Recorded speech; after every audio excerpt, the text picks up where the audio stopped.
You're listening to Kentucky Running, presented by John's Run Walk Shop in Lexington. Help others find this show by rating, reviewing, and subscribing in your podcast app. This episode is sponsored by Curex Insoles. Hey runners, Matt Reno here. Thanks for tuning in, and Happy New Year. I hope your 2025 is off to a great start. We had an awesome kickoff to the year with the Resolution Run on New Year's Day.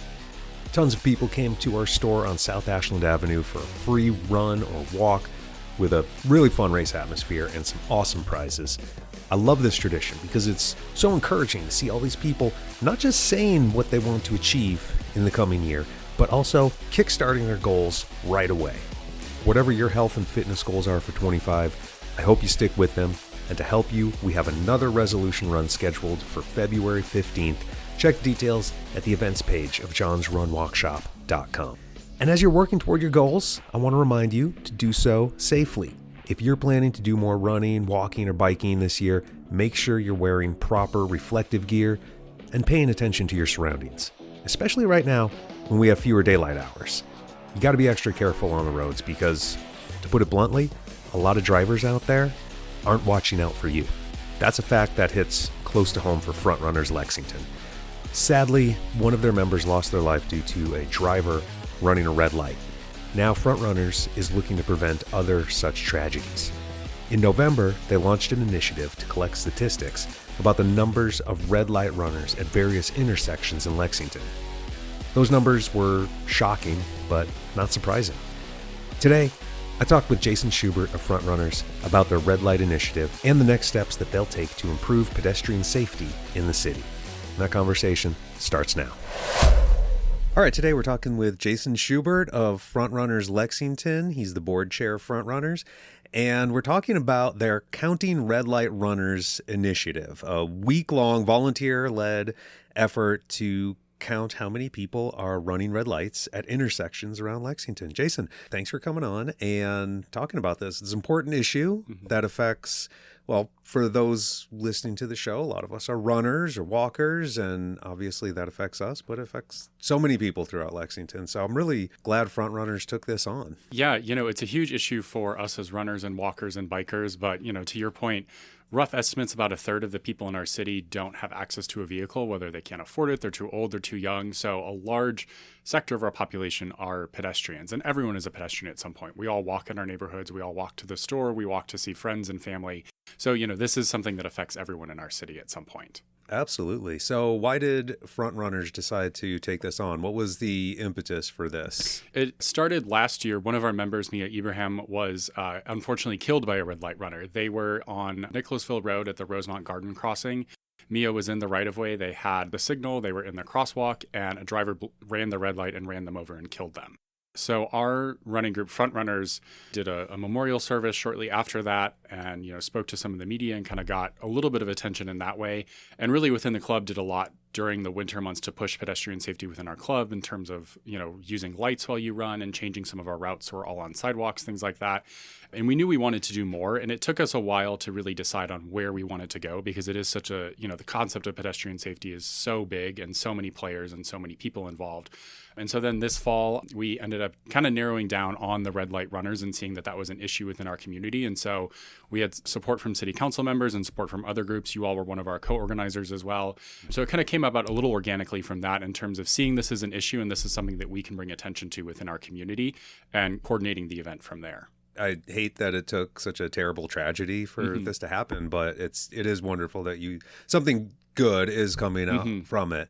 So let's talk about the results. So you did this November... The 18th through the 22nd, so the week right before Thanksgiving, and we were focused on the morning rush hour from about 7 a.m. to 9 a.m. And why did you pick morning as opposed to other times of day? Yeah, we picked morning because we felt like it would be a smaller time frame. When you think of the afternoon commute, that can go anywhere from 2 p.m. to 6 p.m. to 7 p.m., really long, different commute times. Whereas the morning commute is a little bit more compressed. And, working with volunteers, we can't expect them to give up their whole day for this. So targeting that 2-hour time period during the morning so that it was more consistent throughout the whole city as well with when we were counting. And where did you target? Yeah, so we had 24 intersections around the city. We pulled from 3 different places. First, from this city, we got a list of intersections that have the most vehicular traffic through them. So things like Nicholasville and Reynolds Road down by the mall, some of the ones along Man of War and New Circle. Those are very busy intersections. And then we also included some intersections that are high pedestrian intersections. So Nicholasville and Cooper right by UK's campus, or Main and Midland downtown. And then as folks were signing up, we also gave an other option. So folks could sign up to work an intersection within their neighborhood if they knew that there was an intersection. We had someone who signed up at Beaver Creek and Man of War because another pedestrian had been killed there and they wanted to be at that intersection because of that event. And so we pulled from those 3 different areas and kind of ended up with a list of about 24 different intersections around town.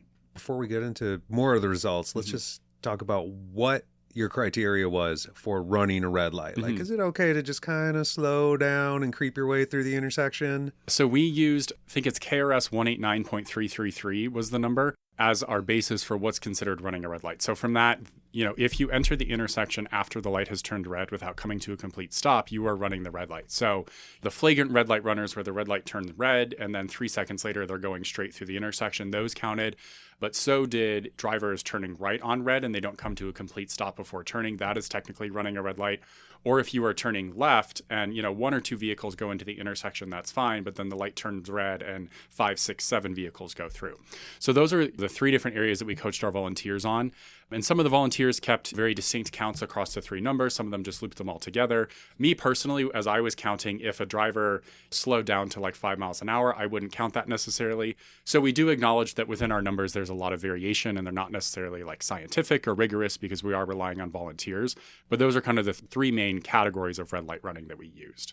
And it is good for people to just have that in mind. Like, hey, you may think that you're not running a red light, but according to the law, yeah, you are. Yes, especially the right turn on red. That one's a huge one that I see throughout the city all the time. Yeah, definitely. Let's talk about what the study found. How many red light runners did you see? Yeah, so we, across the 24 intersections, we had 3 intersections that were 100 or more per hour during our count period. We had 5 intersections that were between 50 and 99, and then the other 16 intersections were 49 or fewer per hour.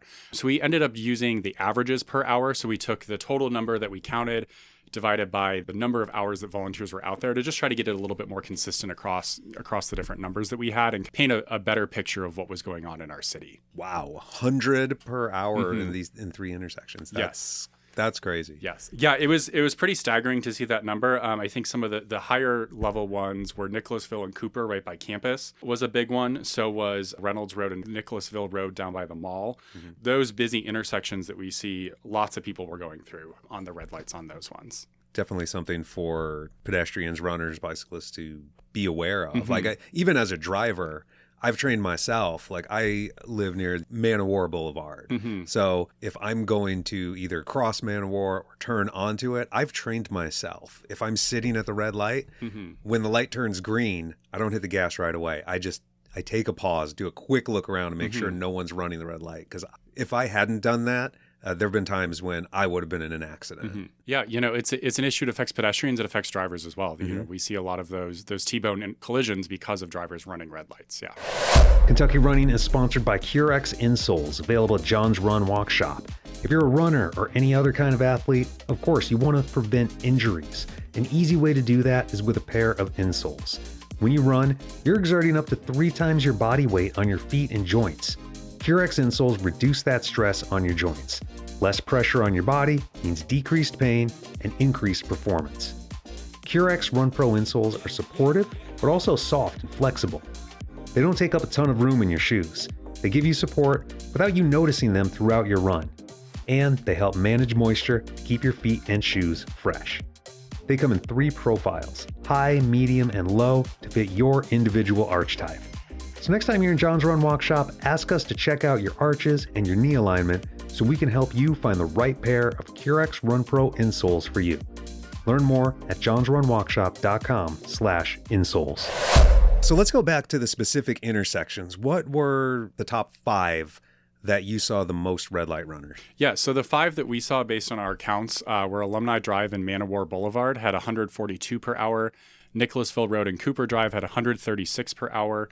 Leestown Road and Opportunity Way had 119 per hour.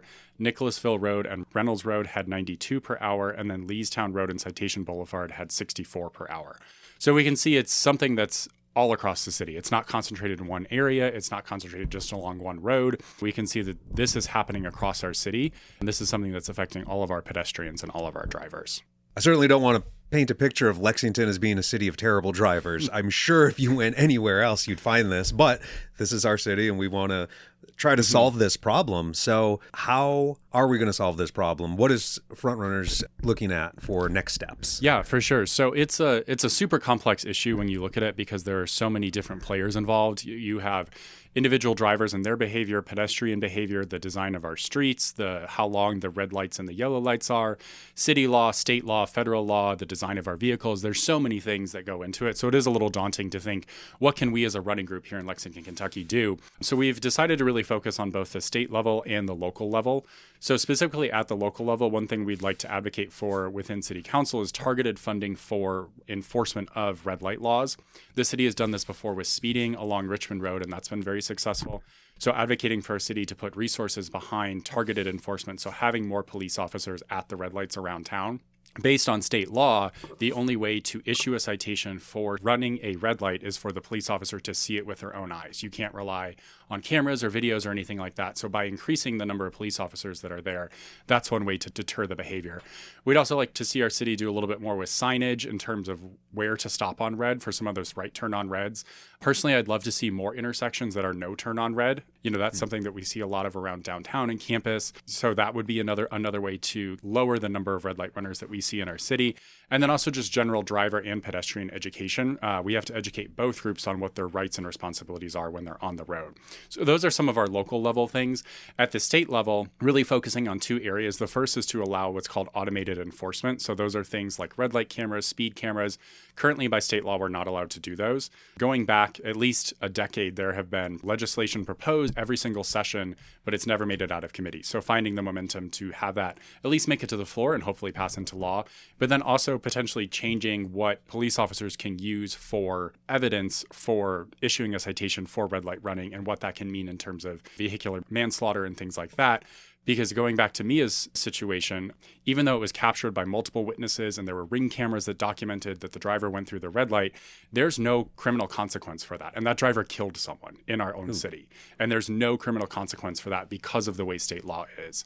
So if there were different ways for police officers to use evidence to issue those citations and have follow-ups and legal consequences, we would like to see that explored. Yeah, why was there no criminal consequences? So my understanding, and I'm not a lawyer or a police officer, but my understanding of the way state law works is the only crimes in Kentucky that you can be issued a ticket, a citation, whatever words you want to use for, are things like murder and domestic abuse. Every other sort of crime, the police officer has to witness firsthand in order to issue the citation. So because a police officer was not at the intersection at the time that the driver ran the red light, they're not able to issue any citations. Wow. Mm-hmm. Yeah. Yes. Yeah, that is definitely something that needs to be changed. Yeah. Only 2 crimes. That gonna be everything else has to have eyes on it. Okay. Again, that's my understanding. I'm not saying that's 100% correct. I'm not a lawyer. I'm not a police officer. But from my understanding, working with different city officials and state officials, that is what our laws are right now. Okay. And have you been in contact, or anyone from Frontrunners been in contact with local government officials or state government officials? Yeah, the local level, we've seen a lot of support from City Council. They know it's an issue, then they know it's not something they can solve alone. So with our counting, we actually had Vice Mayor Dan Wu and then incoming council member Emma Curtis were both volunteers for the counting the week before Thanksgiving. And I saw several council members sharing it online and encouraging their constituents to participate. So that was great to see. There's a lot of interest and passion behind it right now because this is something that affects all 12 districts in our city. Everyone's a driver, everyone's a pedestrian. So council has a very strong vested interest. And then at the state level, we have good connections with Bike Walk Kentucky and some of those organizations that do a lot around pedestrian safety advocacy. But there's also several elected representatives that have said that this is a passion area of theirs and this is something they want to work with. So we're excited to work with both of those areas in the coming legislative session and see what momentum we can continue in Frankfort. What kind of educational efforts are you planning on for drivers and pedestrians on their responsibilities on the road? Yeah, so that was one of our first ideas, was education, and we still haven't fully formalized exactly what that's going to look like because it's such a broad topic. We've talked about doing events, or if there's a way to do pamphleting and when you renew your driver registration or get a new license or things like that, but really focusing on what the rules of the road are. And especially with red lights, reminding drivers to stop before they do a right turn on red. You cannot enter the intersection after the light turns red. You need to come to a complete stop. Things like that for drivers, just some of those reminders. And then on the pedestrian side, really making sure pedestrians understand the importance of using crosswalks, waiting for the cross signal, if it's dark, using lights, using reflective gear, things like that. So tackling it from both sides, because you can't just educate one side of this equation. You've got to do it on both sides. Yeah, definitely. And what about other pedestrian safety initiatives or organizations? Are there some that you can partner with or build on their efforts? Yeah, in town we have Lexington's Week Without Driving. They were another co-organizer for this event, this campaign. We talked to Ford on the show a while back. Yep. Yes, Ford's great. Ford and Alice did great work with their Week Without Driving, so we're excited to continue working with them. We'd love to get more involved with BPAC, which is the Bicycle and Pedestrian Advisory Committee. So that's a quasi-city organization that works with City Council. Would be another great resource for us. All the other small businesses in town that focus on being active out in the street. So like John's, Broom Wagon, West 6 Run Club, all of those businesses I think are good resources for us to reach different people that maybe our running group itself won't be able to reach normally. Yeah, we're definitely happy to help and spread the word about this. It's really important. This is a complex issue and there's a lot of solutions. And as we continue to explore different ways to tackle this issue, we want to have as many tools in our tool belt as possible. So we talk about red light cameras, that's one solution. We talk about policy change, that's another solution. We talk about driver education, that's another solution. It's important that we don't rely on just one. We're going to try to balance all of those and see how far we can get with all of those to create change within our city. Yeah, we're not going to fix it with one magic solution. So we've got to come up with a lot of things and we need a lot of people behind this. So where can people who are interested learn more about Frontrunners' efforts in this? Yeah, for sure. Our social media is a great place to start. Frontrunners Lex on Instagram and Facebook. Or if you go to frontrunnerslex.com/action, that has a recap of the work that we did in November in terms of counting red light runners, as well as links to different news articles that went up over the last couple of weeks from WKYT, the Herald Leader, Fox 56, places like that. And then also signing up for email lists to keep up to date on the efforts that we're doing. We're excited to reach out to the community in a broader way than just our normal email lists and our normal social media. So keeping folks updated in that sense, we're excited about pedestrian safety, but maybe don't want to run every week with us, which is totally fine. All right, Jason, you and Frontrunners are doing fantastic work here. So keep up the good work and thanks for coming on Kentucky Running. Yeah, thanks for having us, Matt. I know some of that conversation wasn't all that uplifting, but there was a lot there to be encouraged by. I'm encouraged by hearing what Frontrunners is doing to make Lexington a safer city. If you want to get involved, I'll put links in the show notes. And again, please keep yourself safe when you're on the roads. We have plenty of reflective and light up gear at John's Run Walk Shop, so make sure you're able to be seen wherever you are. I'm Matt Reno. Thanks for listening. Please rate, review, and subscribe to help others find this show and learn more about great causes like the one Jason talked to us about today. Stay safe out there, and we'll talk again soon on Kentucky Running.